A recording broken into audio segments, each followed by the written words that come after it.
Today I'm going to build a sci-fi style assault rifle for an upcoming short film.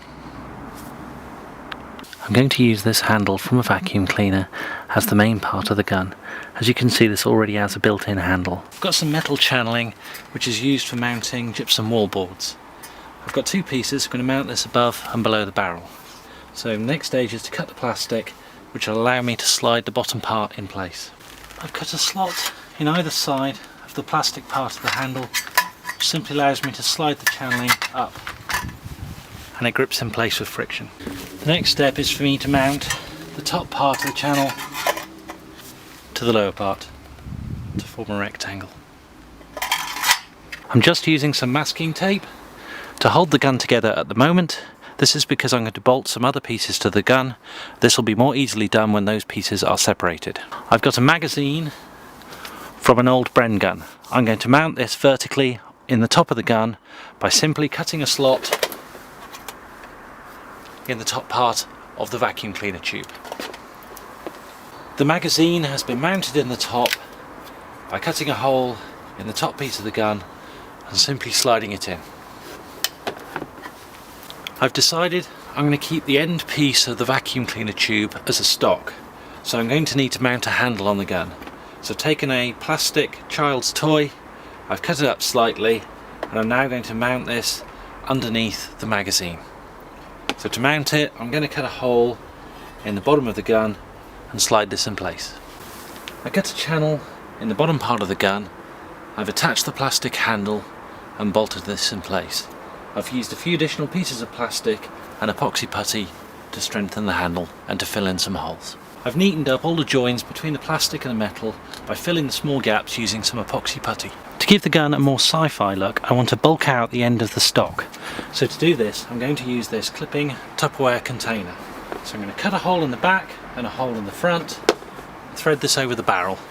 I'll then also cut off the tabs and glue this in place. Now that the box is mounted on the front of the stock, I need to attend to the muzzle of the gun.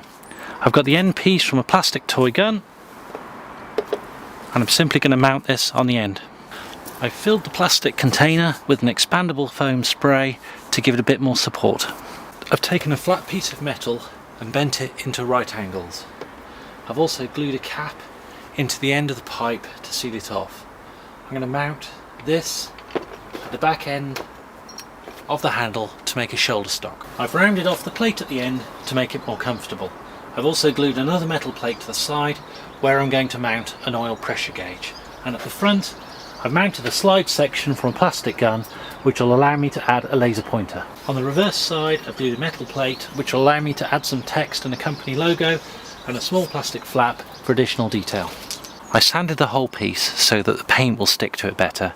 I then used a plastic and metal primer over the top of that and then a black matte paint to give it its colour. I've made a stencil by printing an image onto a piece of paper and then cutting it out. Now I'm going to apply some acrylic paint over this to leave the pattern behind on the gun stock.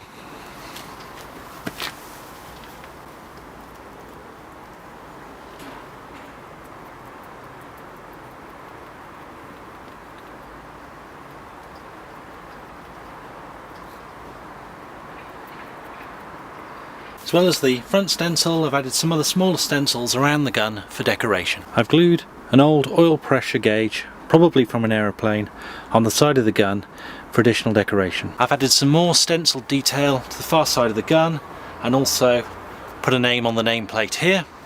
I've also added a laser pointing device bought for an airsoft rifle with the activation trigger here where your second hand will go.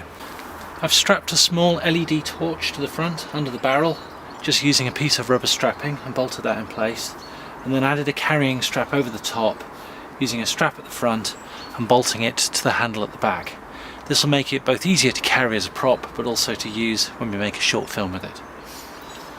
I've added a brass pipe here to link the oil pressure gauge to the box at the front. And here's the completed piece